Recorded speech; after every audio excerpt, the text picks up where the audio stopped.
Yes friends, be safe. So आज फिर मैं आपके साथ में एक नया वीडियो लेके आया हूँ। बहुत ही इम्पोर्टेंट वीडियो है, दुनिया भर में इसकी वजह से काफ़ी लोगों की जानें जाती हैं। आज इस वीडियो की जानकारी से हम काफ़ी लोगों की जानें बचा सकते हैं। नाइट्रोजन जो आप जानते हैं कि बड़ा ही एटमॉस्फेयर में यू कैन सी पूरा 78% नाइट्रोजन है, लेकिन इस नाइट्रोजन को एक साइलेंट किलर की तरीके से भी जानते हैं। तो are you dealing with this silent killer? Let us discuss on that.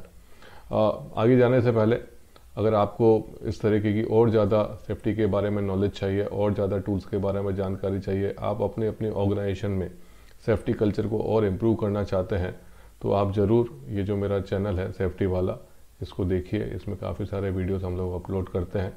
आप इसको सब्सक्राइब भी कर सकते हैं और लोगों के साथ में शेयर भी कर सकते हैं। So friends, are you dealing with silent killer nitrogen? काफ़ी लोगों का क्वेश्चन होगा, नाइट्रोजन और किलर, चलो देखते हैं। तो नाइट्रोजन के साथ में जो सबसे बड़ी बात है, ये कलरलेस है, टेस्टलेस और ऑर्डरलेस गैस है। यानी कि इसमें ना तो ये दिख सकती है, ना इसको कुछ इसकी सुगंध है, ना इसका कोई टेस्ट ही आता है। इसी वजह से ये किसी भी जो नॉर्मल ह्यूमन बीइंग है वो इसको डिटेक्ट नहीं कर पाते हैं और उनको पता नहीं चलता है वातावरण में कब जो ऑक्सीजन का 20.95% जो हमारा ऑक्सीजन कंसंट्रेशन है, जो एक नॉर्मल ह्यूमन बीइंग को चाहिए होता है, उससे कब ये जो ऑक्सीजन है वो धीरे धीरे रिप्लेस हो जाती है नाइट्रोजन से, और उसकी वजह से फैटल इंजरीज हो जाती हैं। दोस्तों, अगर आपने प्योर नाइट्रोजन के अंदर में किसी ने एक सिंगल या सेकंड ब्रीथ भी लिया तो इमीडिएटली उसकी डेथ हो सकती है, क्योंकि हमारा जो ब्रेन का जो फंक्शनिंग है वो इम्पैक्ट हो जाता है। तो दोस्तों, नाइट्रोजन एक बहुत बढ़िया दोस्त है, ज़रूर एक बहुत अच्छा दोस्त है, लेकिन तभी जब हम इसको प्रॉपरली मैनेज कर रहे हैं। अदरवाइज ये लोगों को किल भी कर सकता है साइलेंटली, लोगों को पता भी नहीं चलता है और लोगों की डेथ हो जाती है। तो क्या ऐसे रीज़न हैं जिसकी वजह से नाइट्रोजन के इंसिडेंट्स होते हैं? तो नाइट्रोजन आप जैसे जानते हैं, केमिकल, पेट्रोकेमिकल, फर्टिलाइज़र, रिफाइनरीज, सब काफ़ी क्या है जो इंडस्ट्रीज़ है उसमें नाइट्रोजन का बहुत यूज़ होता है। मेनली जो है इक्विपमेंट पर्जिंग, फ्लशिंग, डिकंटामिनेशन, डाइल्यूशन, इनर्टाइजेशन, काफ़ी सारी चीज़ों की वजह से नाइट्रोजन की बहुत रिक्वायरमेंट होती है। लेकिन जो इंसिडेंट्स होते हैं उसके दो प्रमुख कारण हैं। पीपल, पुअर नॉलेज, जहाँ पर कि एक सबसे बड़ी चीज़ है, और दूसरा ओवर कॉन्फिडेंस, नेग्लिजेंस, जहाँ पे हैज़ार्ड मालूम होते हुए भी हम नाइट्रोजन को सीरियसली नहीं लेते हैं। और दूसरा है पुअरली मैनेज नाइट्रोजन के सिस्टम।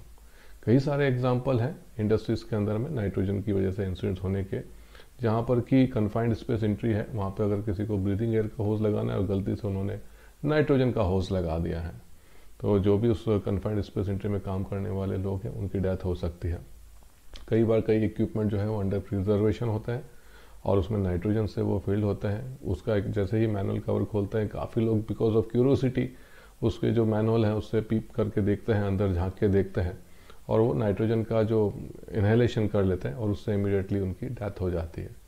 कई जगह पे लोग ब्रीदिंग एयर के सिलेंडर्स भी यूज़ करते हैं, उनके फैक्ट्री में नाइट्रोजन के सिलेंडर्स भी आते हैं, बट कई बार पुअर कलर कोडिंग होती है, लोग डिफ्रेंशिएट नहीं कर पाते हैं, और ये जो सिलेंडर्स हैं इनकी अगर अदला बदली हो जाती है उसकी वजह से भी कई बार जो है लोगों की डेथ हो जाती है।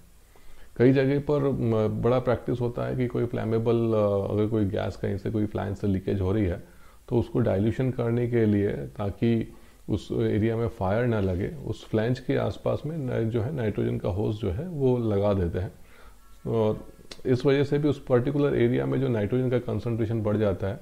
लोगों को पता नहीं चलता, जब वो लोग राउंड लेने आते हैं तो वो नाइट्रोजन इनहेल कर लेते हैं और उसकी वजह से भी उनको इंसिडेंट्स या इंजरीज हो सकती हैं।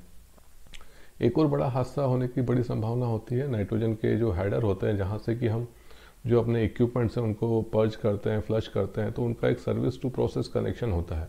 कई बार प्रोसेस का प्रेशर ज़्यादा होने की वजह से वो जो केमिकल्स हैं, फ्लैमेबल टॉक्सिक केमिकल्स हैं, वो नाइट्रोजन हेडर के अंदर में बैकफ्लो कर जाते हैं और उसकी वजह से पूरा नाइट्रोजन हेडर कंटामिनेट हो जाता है और उसकी वजह से भी कई इंसिडेंट्स होते हैं।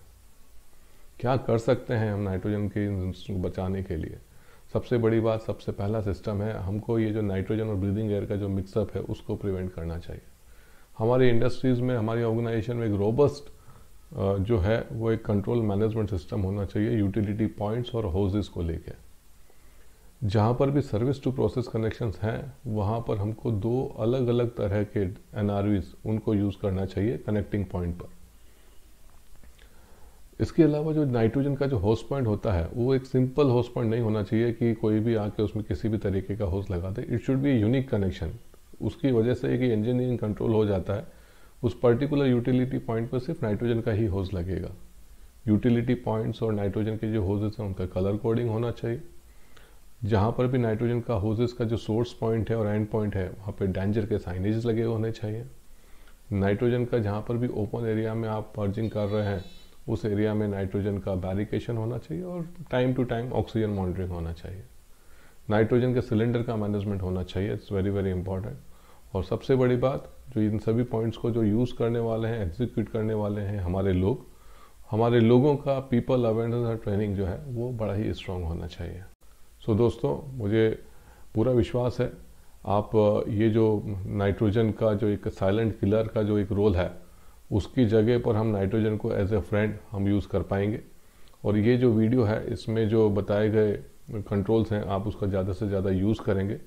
एक बहुत ही ज़बरदस्त वीडियो है हिंदी में, CSB का वीडियो जिसको डब किया है, वो एक छोटा सा वीडियो है।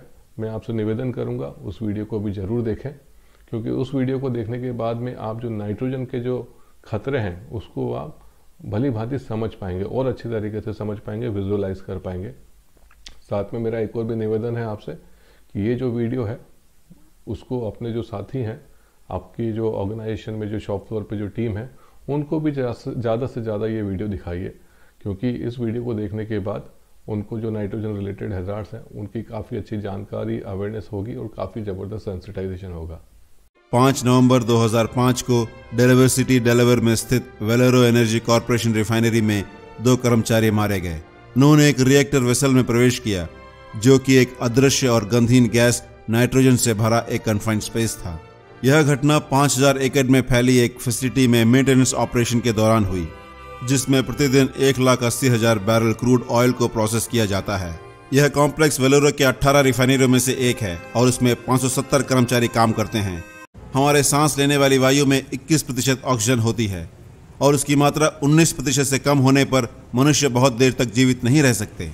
रिफाइनरियों और केमिकल प्लांट्स में कम ऑक्सीजन वाला खतरनाक वातावरण उत्पन्न होता है जब पाइपों और उपकरणों से ऑक्सीजन को निकालने के लिए नाइट्रोजन जैसे निष्क्रिय गैसों का इस्तेमाल किया जाता है। ऑक्सीजन अभाव वाले वातावरण में फंसने का खतरा यह है कि उस परिस्थिति में फंसकर आप मर सकते हैं। जैसे ही एक व्यक्ति ऑक्सीजन अभाव वाले वातावरण में प्रवेश करता है तो वह प्रभावित होता है, और जब ऑक्सीजन रहित वायु उसके फेफड़े में प्रवेश करती है तब मस्तिष्क को जाने वाले रक्त में ऑक्सीजन की मात्रा कम होने के कारण मस्तिष्क की निर्णय लेने की क्षमता प्रभावित होती है। इससे संतुलन बिगड़ता है और उसके शक्ति का प्रयोग करने की क्षमता प्रभावित होती है। वे बेहोश होकर गिर जाते हैं या उनका जजमेंट इतना प्रभावित होता है कि वह बाहर निकलने का रास्ता नहीं ढूंढ पाते और वे मर जाते हैं। वेलेरो का हाइड्रोक्रैकर रिएक्टर नंबर R1 को मेंटेनेंस काम करने के लिए शट डाउन किया गया था। एक बड़े पाइप एल्बो को निकाल दिया गया था, जिसके कारण प्लेटफॉर्म के मध्य में एक बड़ा ओपनिंग बन गया था, जिसके चारों ओर बड़े स्टील बोल्ट थे। कर्मचारियों ने बोल्टों को लाल टेप से लपेटा और ओपनिंग को प्लाईवुड और प्लास्टिक से ढक दिया। नाइट्रोजन रिएक्टर में प्रवेश हुआ और ढके ओपनिंग से बाहर निकलने लगा। नाइट्रोजन अदृश्य होता है, लेकिन यहाँ पर उसे दिखाने के लिए हरे रंग में दिखाया गया है। कर्मचारियों ने एक सूचक लगाया, खतरा, कन्फाइंड स्पेस, बिना परमिट प्रवेश न करें। लेकिन वहां पर नाइट्रोजन के खतरे संबंधी कोई विशिष्ट चेतावनी नहीं थी। मैट्रिक्स के कॉन्ट्रैक्ट कर्मचारियों को पाइप एल्बो को दोबारा इंस्टॉल करने के लिए परमिट मिला, लेकिन उस सेफ वर्क परमिट में क्रू को सावधान नहीं किया गया था कि रिएक्टर में नाइट्रोजन गैस भरा है, बल्कि साफ तौर पर अंकित किया गया था कि नाइट्रोजन पर्ज NA लागू नहीं होता। 2 कर्मचारियों ने प्लाईवुड को हटाया और ओपनिंग के किनारों को साफ किया। उस वक्त एक कर्मचारी ने अंदर एक टेप रोल को देखा। इस कारण क्रू के लिए एक समस्या हो गई। टेप के कारण रिएक्टर वेलेरो के क्लीनलीनेस इंस्पेक्शन में फेल हो सकता है और उन्हें उसको बाहर निकालने तक एल्बो को इंस्टॉल करने की अनुमति नहीं मिलेगी। लेकिन टेप को बाहर निकालने के लिए रिएक्टर में प्रवेश करने के लिए विशेष रूप से प्रशिक्षित क्रू और उपयुक्त साधन और वेलेरो से एक कन्फाइंड स्पेस एंट्री परमिट की आवश्यकता थी। इसके लिए कई घंटे लग सकते थे और एल्बो को इंस्टॉल करने में देरी हो सकती थी, जिसे नाइट शिफ्ट खत्म होने से पहले पूरा करना था। इसके अलावा उस 5 टन भार वाले एल्बो को उठाने के लिए आवश्यक एक क्रेन सिर्फ कुछ देर के लिए उपलब्ध था। इसलिए समय को बचाने के लिए एक कर्मचारी एक लंबे लचीले तार को हाथों में लेकर ओपनिंग के किनारे पर खड़ा हुआ और उसके द्वारा उस टेप को निकालने के लिए अनेक प्रयास किए, लेकिन उसको नहीं निकाल पाया। देखने में आसान लगने वाला काम आसानी से नहीं हो पाया। हो सकता है कि वह कर्मचारी ओपनिंग के किनारे पर बैठकर अपने पैरों को अंदर लटकाकर उस टेप को निकालने की कोशिश की हो, लेकिन फिर भी वह टेप को नहीं निकाल पाया। आधारों के आधार पर सीएसबी ने कहा कि उसके बाद दो संभव बातें या सिनेरियो हुई होंगी। पहले सिनेरियो में हो सकता है कि वह जल्दी से टेप को बाहर निकालने के लिए रिएक्टर में अंदर झुका हो। उसने अपने निकट खड़े फोरमैन पर भरोसा किया कि वह अंदर सीडी उतारेगा और वह बाहर निकल आएगा, लेकिन अंदर उतरने के बाद उसने शुद्ध नाइट्रोजन को श्वास लिया। उसमें बिल्कुल भी ऑक्सीजन नहीं था और वहीं पर बेहोश होकर गिर गया। दूसरे सिनेरियो में हो सकता है कि किनारे पर खड़ा कर्मचारी ओपनिंग में झुककर उसको निकालने की कोशिश की हो। उस वक्त वह गलती से फिसलकर रिएक्टर में गिर गया हो, या उसने ओपनिंग के पास ऑक्सीजन अभाव वाले वायु को श्वास में लिया हो और बेहोश होकर अंदर फिसलकर गिर गया हो। उसके बाद जो हुआ उससे विपदा और ज्यादा हो गई। गवाहों ने बताया कि फोरमैन और एडमिनिस्ट्रेटर ने रिएक्टर में प्रवेश किया। अंदर वह कर्मचारी बेहोश पड़ा था और फोरमैन ने जल्दी से एक सीढ़ी को रिएक्टर में उतारा और अपने सह कर्मचारी को बचाने के लिए अंदर प्रवेश किया, लेकिन श्वास उपकरण के बिना रिएक्टर में प्रवेश करने से ऑक्सीजन के अभाव में वह भी बेहोश होकर वहीं पर गिर गया। कॉन्ट्रैक्ट एडमिनिस्ट्रेटर ने रेडियो पर आपातकाल की सूचना दी। वेलोरो ऑपरेटरों ने फिर यूनिट अलार्म बजाया। जब कंपनी के इमरजेंसी रेस्पॉन्डर्स कुछ देर में वहां पर आए तो उन्होंने दो कर्मचारियों को रिएक्टर के अंदर स्थिर पड़ा देखा। एक हैंड हेल्ड मीटर को ओपनिंग के अंदर रखकर देखने पर उसमें सिर्फ 1% ऑक्सीजन सूचित किया था, जो एक घातक वातावरण है। सप्लाइड एयर ब्रीदिंग उपकरणों को पहनकर रेस्पॉन्डर रिएक्टर के अंदर गए। प्रभावित कर्मचारियों को बाहर निकालने के लिए एक रेस्क्यू होइस्ट का इस्तेमाल किया गया। पहले कर्मचारी के बेहोश होकर गिरकर लगभग 10 मिनट हो गए थे। उन्हें होश में लाने के लिए अनेक कोशिशें व्यर्थ रहीं और बाद में अस्पताल में मृत घोषित कर दिया गया। सीएसबी को लगता है कि नाइट्रोजन भरे रिएक्टर में प्रवेश करने के कुछ मिनटों में ही कर्मचारियों की मृत्यु हो गई होगी। इस घटना को रोका जा सकता था। सीएसबी ने तय किया कि कंपनी के प्रशिक्षण कार्यक्रमों और उद्योगों के गुड प्रैक्टिस गाइडलाइंस में कर्मचारियों को कन्फाइंड स्पेस में ऑक्सीजन अभाव वाले वातावरण के खतरों के बारे में पर्याप्त चेतावनी नहीं थी। इस वीडियो में दुर्घटना हुए वेलोरो रिएक्टर के अंदर के स्थान को दिखाया गया है। टेप का रोल अभी भी उसमें देखा जा सकता है। इस स्थिति में कर्मचारी को लगता है कि वह शीघ्र अंदर जाकर उसको बाहर निकाल सकता है। यह देखने में बहुत आसान काम लगता है, लेकिन सुरक्षा विशेषज्ञ चेतावनी देते हैं कि यह घातक सिद्ध हो सकता है। किसी भी कर्मचारी के लिए अपनी सांस को रोककर अंदर जाकर बाहर निकलना बहुत खतरनाक है। आप अपनी सांस को बहुत देर तक नहीं रोक सकते, ये बहुत कठिन है। नाइट्रोजन गैस के खतरे सिर्फ कन्फाइंड स्पेस में ही सीमित नहीं हैं। सीएसबी ने निष्कर्ष किया कि इंडस्ट्री सेफ्टी गाइडलाइंस, वेलोरो प्रोसीजर्स और ओशा के मानक में कन्फाइंड स्पेस के निकट ओपनिंग्स में ऑक्सीजन अभाव के खतरों के बारे में पर्याप्त रूप से चेतावनी नहीं दिया गया था। उदाहरण के लिए, जब एक व्यक्ति प्रेशर में नाइट्रोजन युक्त वेसल के ओपनिंग के निकट चेहरा रखकर सांस लेता है तो उस वायु में सामान्यतः उपस्थित ऑक्सीजन का कॉन्सेंट्रेशन को सांस नहीं लेता, जिससे उसका जजमेंट प्रभावित होता है और उसकी मृत्यु भी हो सकती है।